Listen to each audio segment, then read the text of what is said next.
Frieren Beyond Journey's End is a story filled to the brim with metaphor, symbolism, and themes. Some of them are overt, like a slap across the face, while others are a byproduct of layers of evidence and interpretation. What I love about Frieren is that they give you such a large range. And today I want to argue why I think that creates a foundation for improving one's narrative media literacy. Asking the question, how can you get more out of stories? Finding beautifully structured meaning in things like butterflies or color theory, or maybe even some blank pages in a journal. Welcome to Season 2 of Exploring Frieren. My name is Pei, and today we're talking about the different levels of understanding a story. Today, I'm using the term media literacy to specifically refer to narrative interpretation and analysis, the ability to understand a story, what it's implying, and then infer things from that, all built around evidence. Evidence refers to direct and undisputable components of a story. Frieren is an elf. She's lived a long time. She can use magic. When you take pieces of evidence and infer something based off of them, the further away you get, the more there's room for people to disagree. Frieren states in the story that she wants to engage more after the loss of Himmel.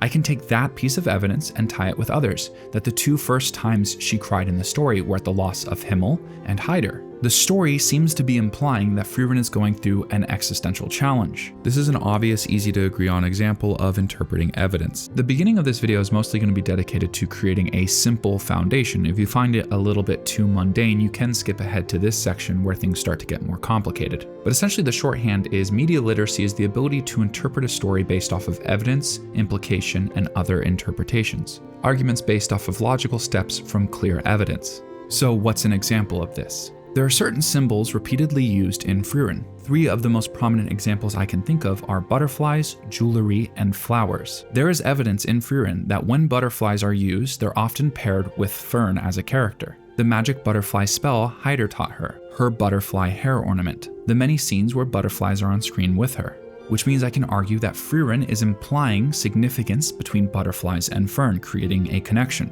Here, let's look at another prominent use of symbolism. There's tons of evidence in the story that implies a tie between jewelry and relationships. Frieren's similar earrings to Flamma, the ring she received from Himmel, or, once again, the butterfly hair ornament. So now, by mixing two different symbols, we get a new result. Fern is no longer just associated with butterflies, she consistently adorns one. So now this is another ingredient that can be tied into further interpretation. For example, a bunch of other evidence demonstrates that Fern represents the transition from elves' dominance over magic to humans' dominance over magic, tying the common associations of butterflies' metamorphosis to this significant historic change. And you could argue that Fern's arc was set up and foreshadowed as early as her introduction in the second episode. You could also argue that the butterflies represent her affinity for magic. Mana is constantly tied back to nature. The butterfly could represent Fern's arc as a coming-of-age story, or it could be about short, beautiful life cycles, tying back into Frieren's arc as she outlives everyone around her. Every one of these interpretations is a combination of different sets of evidence. What we do know is that butterflies are important and recurring without ever explicitly being stated why. So as I've tried to understand media literacy better, I think this serves as the fundamental core. It's funny how I thought I understood media literacy very well, and maybe do intuitively, but when I actually had to put it to terms and explain it, it was a lot harder than it seemed. Luckily, my brother and my sister-in-law are high school English teachers, and they equipped me with a great place to start, the 3 levels of reading comprehension.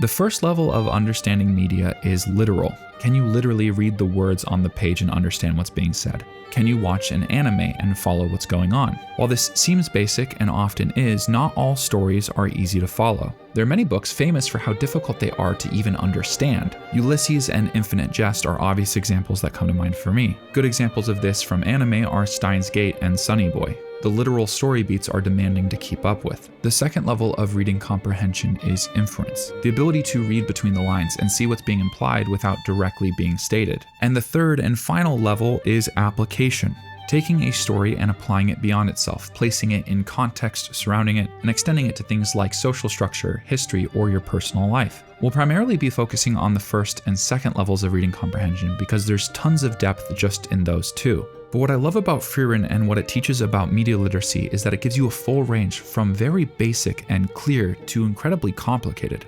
A good example of this is Fern's choice of reward after the mage exam.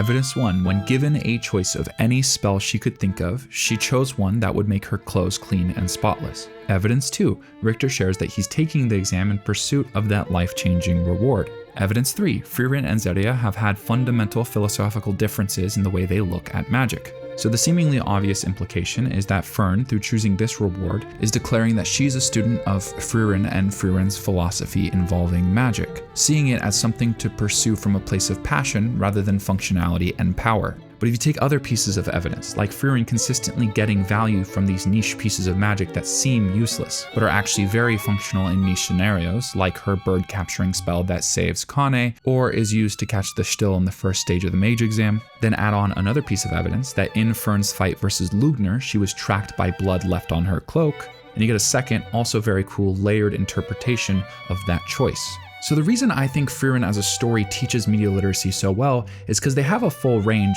from incredibly overt messages to layered, complex ones. And I'm going to showcase this by looking at the most recent episode of Frieren, Season 2, Episode 9. If you'd like to avoid spoilers, you can skip to this timestamp.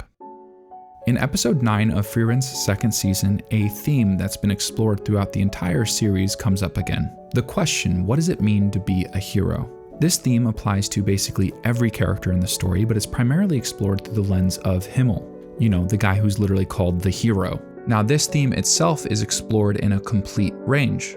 The second half of Episode 9 focuses on Himmel's memoir, and how he got it.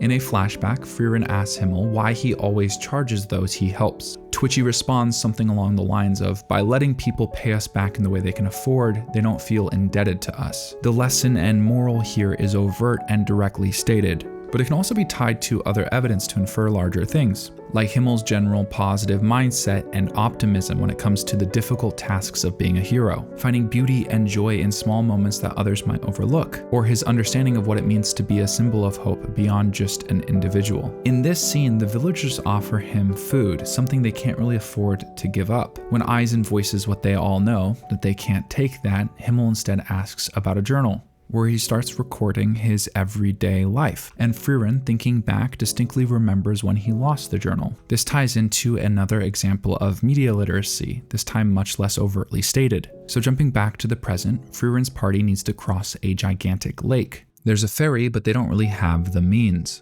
This, by the way, will come back later, but we'll get to that. But when he shares a potential trade, that they can help him by removing a barrier surrounding a monastery where apparently Himmel the hero's memoir lays. They agree, eventually breaking the barrier, and Frieren has this beautiful moment where she finds the journal and reads it for the first time. What might one of the greatest modern heroes write about? Not their grand adventures or achievements, but rather the mundane, the everyday memories that stood out to him. So we get a montage viewed through the eyes of Himmel, drinking from taverns, hiding from rain in caves, and walking on a beach. And as we experience these little glimpses of memories, then suddenly they stop, and Frieren flips to empty pages, which leads to the point of this video, room for interpretation. What do those blank pages mean? For me, there's a couple potential answers that immediately come to mind. Frieren's a story about recontextualizing her previous journey through a new one. How she feels about something like this journal and the mundane experiences that Himmel cared about so deeply, it's all changed. She's learning to value her past experiences, but also be present for the ones she's currently experiencing and those yet to come. So maybe those blank pages represent the rest of Frieren's story, or maybe it's something completely different. This flashback that we experience through Himmel's eyes as she reads through the notebook comes to a sudden end. It seems like a potential parallel to the jarring experience that woke Frieren up to all of this, being blindsided by the loss of Himmel in Episode 1. But this time, Frieren looks up at the statue and smiles. Earlier in the second season of Exploring Frieren, I talked about how Frieren seems to be smiling a lot more. She isn't the same apathetic character that we were introduced to. But the lessons Himmel left for her, especially being present and enjoying the journey, seem to have stuck. So what if we dive into the far end of the spectrum, a more complex argument with tons of room for people to disagree with? I think Frieren is constantly asking the question, what is a life well lived? What pursuits should people be dedicating themselves to? There's a whole episode I made from last season talking specifically about Zeria and Frieren's contrast, how Frieren functions as an antagonist in Zeria's story, Because of elves' long lives, this question is exaggerated. They have almost endless amounts of time to search for meaning, and we see a wide variety of outlets. Every elf introduced in this story actually is built around that central concept. Kraft was once a hero and now pursues a life as a priest. Melarde functioned as an agent of chaos, finding ways to entertain herself.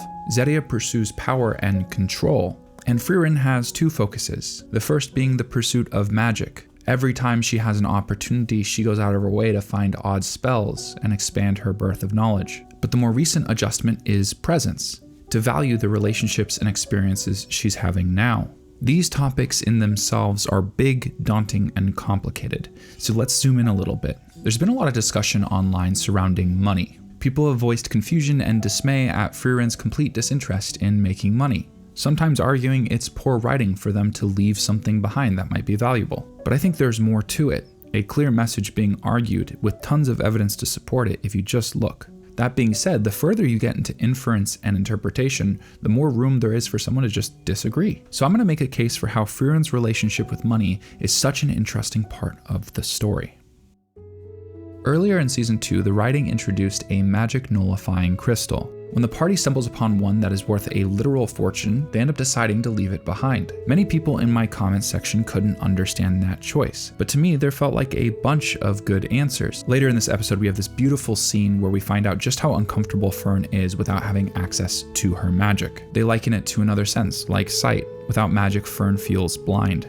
To me, it doesn't feel like a stretch that likely influenced her decision. She, with Frieren's support, is the main advocate for leaving it. There's also a potential risk that they explicitly discuss. Frieren's party is not only incredibly dependent on magic as its 2 mages and 1 warrior, but also given Frieren's role as a safety net for the other 2, actively carrying around a tool that could make her useless feels like a real risk. This is also further supported in Frieren's general disinterest in making money. It's implied and even directly stated in the story that she could make huge sums if she wanted to or needed it. Literally, when she's put in that position, she kind of immediately does. Though to be fair, that is later in the story. In Season 2, Episode 5, Frieren uses her magic to locate a ton of silver, essentially revitalizing the economy of the Norm Company. It seems like a reasonable assumption that Frieren could make lots of money if that's what she wanted, and we do know that that's not what she does with her time. So then we have a question of why doesn't Frieren care about money? An important repeated point in the story is how everything around Frieren as an everlasting elf feels fleeting.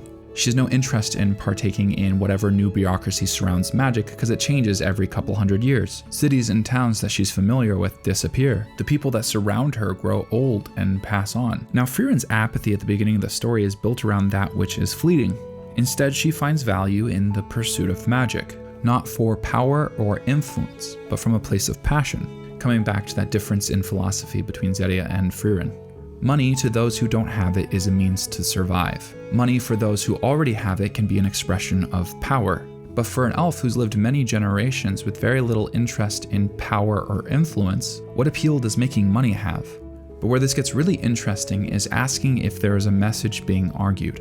And I think there is. Because things like power and money constantly strip people of their agency, many believe that accruing enough of it will give them control. There are studies in the US that directly correlate being above a certain income and reducing stress in your life. If you can't support yourself, it's harder to be happy. But very often, people who pursue things like power or money as an ends rather than means often dedicate themselves to something that ultimately feels fruitless and empty. I'd argue Frieren, especially after the loss of Himmel, is living a more fulfilling life than Zetia is, and the value Zetia does find in her life is often built around relationships.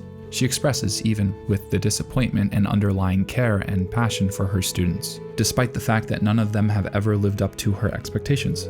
The more one pursues power as a means of control, the more one realizes how limited it is. Those who try to shape their life with white knuckles never learn to let go, to pay attention to where things are naturally pushing you and use that to your advantage. Frieren, as part of the hero's party, is the mage that killed the Demon King. In this story, to do something with magic, you have to be able to imagine it. And those who pursued magic as a means of power couldn't imagine living in a world of peace. I think this extends to Fern, who chose a spell to keep her clothes clean, and she seems to be the harbinger of this new era of humans' dominance over magic. Zetia, in pursuit of absolute power, will eventually lose that battle.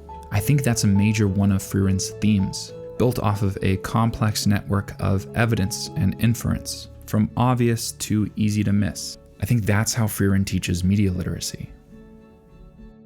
Thank you for watching. I'll see y'all next week.